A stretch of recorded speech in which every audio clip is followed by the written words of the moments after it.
Hello guys, hello and welcome to my YouTube channel. I am your English teacher Tanzeel Ahmad and you are watching my YouTube channel English Glow. Today we are going to learn nouns and genders. कोशिश करेंगे कि students के आज हम अपना noun वाला chapter complete करें और सीरीज का एंड करें। इसके बाद हम प्रोनाउन या वर्ब की तरफ चलेंगे। तो डियर स्टूडेंट्स, हम नाउन एंड जेंडर्स की बात करें तो हमारे पास जेंडर में, जैसे हम बचपन में स्कूल्स में पढ़ा करते थे कि मैस्कुलिन जेंडर होता है और फेमिनिन जेंडर होता है, यानी मुज़क्कर या मुअन्नस। जैसे देखा जाए तो हमारे पास जेंडर्स 4 तरह के होते हैं। एक हमारे पास मैस्कुलिन जेंडर है जिसे मुज़क्कर कहा जाता है, बॉय इसमें आता है, फादर, ब्रदर वगैरह वगैरह। एक हो गया हमारे पास फेमिनिन जेंडर।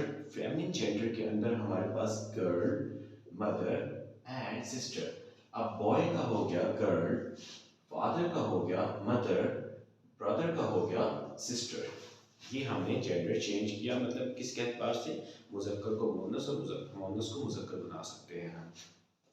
एक हमारे पास न्यूटर जेंडर होता है। कौन सा जेंडर है जी? Neuter gender. Neuter gender dear students हमारे पास जैसे टेबल है, चेयर है, पेन है, जिसका कोई हम जेंडर बता नहीं सकते कि मेल फीमेल क्या है। इसी एतबार से हमारे पास एक कॉमन जेंडर होता है। कॉमन जेंडर हमारे पास जो है डियर स्टूडेंट्स, इस कॉमन जेंडर के अंदर कॉमन चीजें आती है, जैसे टीचर। अब टीचर मेल भी हो सकता है, फीमेल टीचर भी हो सकती है। इसके अलावा आपके पास स्टूडेंट है, डॉक्टर है, बेबी है, चाइल्ड है, सोल्जर है। ये सारे के सारे आपके पास कौन से जेंडर हैं जी? कॉमन जेंडर्स है। अच्छा, इसके बाद हम देखते हैं इन्हीं जेंडर्स को लेकर जब हम प्रोफेशनल वे में बात करते हैं, किसी प्रोफेशन को इस्तेमाल करते हुए जब हम बात करेंगे तो यूं नहीं कहेंगे सोल्जर, जैसे बिल्कुल से सोल्जर के साथ हम यूं कहेंगे मेल सोल्जर या फीमेल सोल्जर नहीं कहेंगे। ये याद रखिएगा, मेल सोल्जर फीमेल सोल्जर नहीं, क्योंकि ये प्रोफेशन है सोल्जर। इसके साथ जब भी हम डिस्टिंग्विश करेंगे तो हम यूं कहेंगे वुमन सोल्जर या मैन सोल्जर। वुमन या मैन का लफ्ज तब इस्तेमाल करेंगे जब हम किसी प्रोफेशन की बात कर रहे हैं। जैसे फॉर एग्जांपल देखिए सर्वेंट। सर्वेंट पे हम कहेंगे मैन सर्वेंट या वुमन सर्वेंट। मेड सर्वेंट भी कहा जाता है वैसे। लेकिन जब हम बात करें फिजिकल कैरेक्टरिस्टिक्स की, फिजिकल कैरेक्टरिस्टिक्स की बात करें तो उसके अंदर हम देखेंगे कि ये नहीं कहेंगे हम कि वुमन ड्रेस, मैन ड्रेस, जबकि हम ये कहेंगे मेल ड्रेस, क्योंकि ये बात हो रही है फिजिकल कैरेक्टरिस्टिक्स की। तो हम कहेंगे मेल ड्रेस या फीमेल ड्रेस, मेल ड्रेस या फीमेल ड्रेस। तो इसी तरह हमारे पास दूसरी चीज है फीमेल पर्स। मेल पर्स या फीमेल पर्स, हम इसको ऐसे यूज करेंगे, यानी फीमेल पर्स है, हम इसको मेल पर्स भी, क्योंकि इन दोनों के पर्स वगैरह नॉर्मली अलग अलग होते हैं, ड्रेसेस भी तकरीबन अलग अलग होते हैं। वो अलग बात है, आजकल लड़कियां फ्रॉक के ड्रेसेस भी यूज कर रही हैं। फिर हमारे पास है मेल शूज। मेल शूज अलग होते हैं, उनकी बनावट, फीमेल शूज अलग है। कभी कभी फीमेल मेल की तरह पहन लेते हैं। मेल फीमेल वाले हील वाले कभी ऐसे जूते नहीं पहनते, जैसे जॉगर्स वगैरह है, वो दोनों एक तरह के यूज कर लेते हैं। तो हम मेल शूज कहेंगे या फीमेल शूज कहेंगे। इसी तरह हम कहेंगे मेल एक्सेसरीज, फीमेल एक्सेसरीज, यानी ब्रेसलेट देख लीजिए आप, मेल के ब्रेसलेट अलग होता है और फीमेल के लिए अलग उसका पैटर्न होता है। रिंग का डिजाइन भी किसी हद तक अलग अलग हुआ करता है। तो ये चीज जरा देखिए। जब प्रोफेशन की बात करें तो हम मैन और वुमेन का लफ्ज इस्तेमाल करेंगे फिर प्रोफेशन के लिए, और फिजिकल कैरेक्टरिस्टिक्स की बात आएगी तो हम मेल और फीमेल का वर्ड इस्तेमाल करेंगे। इसके साथ साथ डियर स्टूडेंट्स हम देखेंगे नाउन एंड केसेस, क्योंकि आज हमने इंशाल्लाह अल्लाह के फजल करम से ये टॉपिक कंप्लीट करना है, नाउन और केसेस, या आप कह सकते हैं नाउन का पूरा टॉपिक कंप्लीट करना है।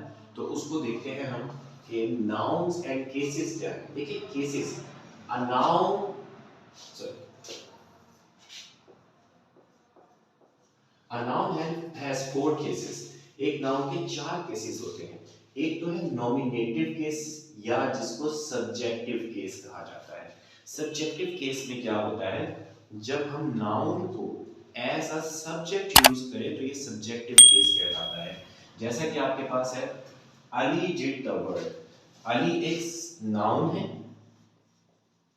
और ये चूंकि स्टार्ट में आया है सब्जेक्ट वर्ब और ऑब्जेक्ट, स्टार्ट में आया है तो ये सब्जेक्टिव केस है, तो यहाँ हम इसको कहेंगे सब्जेक्टिव केस में हमने नाउन को एज अ काउंट किया है।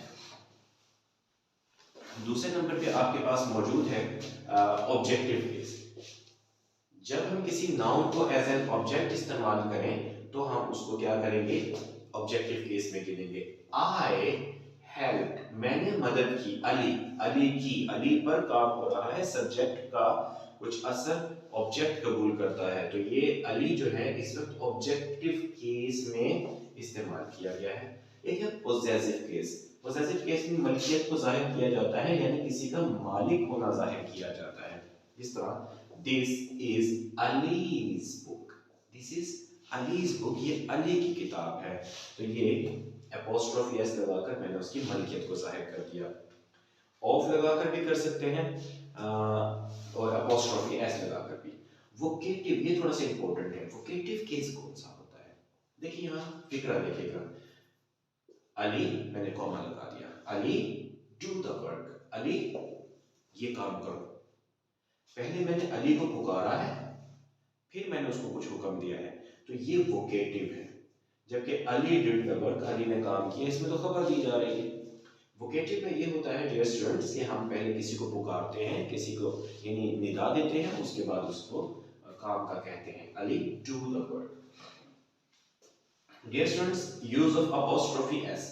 अपोस्ट्रोफी एस का इस्तेमाल बाद स्टूडेंट्स, जैसे एक कंसेप्ट है उनके पास कि सिर्फ लिविंग थिंग्स के साथ ही अपोस्ट्रोफी इस्तेमाल हो सकती है, जी नहीं, नॉन लिविंग के साथ भी अपोस्ट्रोफी इस्तेमाल हो सकती है, लेकिन कब, देखें पहली चीज तो है अपोस्ट्रोफी एस जो है लिविंग के साथ भी इस्तेमाल हो सकता है, अपोस्ट्रोफी एस नॉन लिविंग के साथ भी इस्तेमाल हो सकता है, लेकिन नॉन लिविंग के साथ कब इस्तेमाल होगा, नॉन लिविंग के साथ तब इस्तेमाल होगा जब वो चीज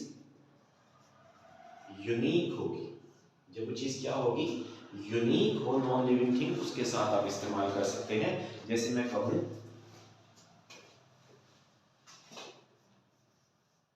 द अर्थ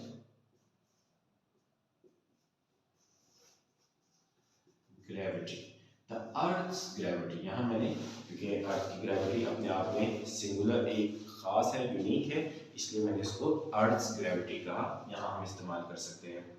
दूसरे नंबर पे Shakespeare's dramas are very interesting.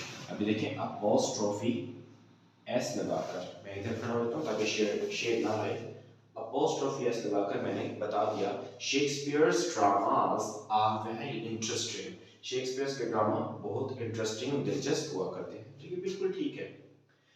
अब ये एक एरर है, अलीज अंकल्स फ्रेंड, याद रखिए डियर स्टूडेंट्स कि एक सेंटेंस में एक से ज्यादा मर्तबा अपोस्ट्रोफी इस्तेमाल नहीं की जा सकती, अगर इस्तेमाल करनी है तो बीच में एंड लगाना पड़ेगा। जैसे आप देखें मैंने लिखा अलीज अंकल, अब बीच में कोई एंड नहीं है, तो ये जुमला बिल्कुल गलत है। आप इसको ऐसे करके लिखें, दो में से एक अपोस्ट्रोफी आप खत्म करेंगे और उसकी जगह ऑफ लगाएंगे, जैसे फ्रेंड ऑफ अलीज अंकल, अब एक अपोस्ट्रोफी खत्म करके मैंने उसकी जगह ऑफ लगा दिया है, ठीक है ये स्टूडेंट्स। तो ये जुमला हमारा बिल्कुल ठीक हो गया, ये सेंटेंस ठीक है। अब ये देखिए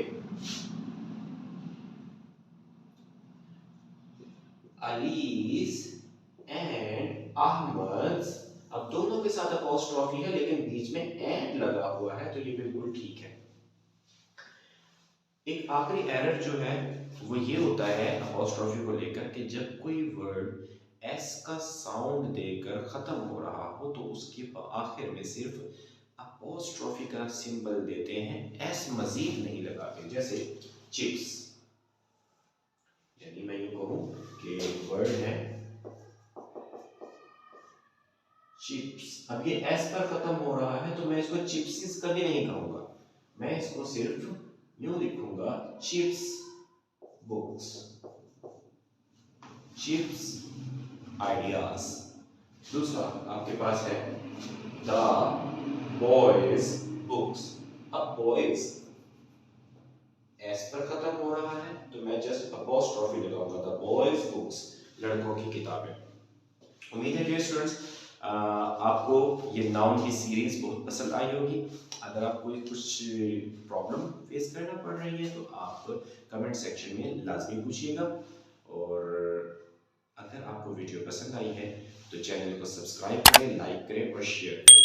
अस्सलाम वालेकुम।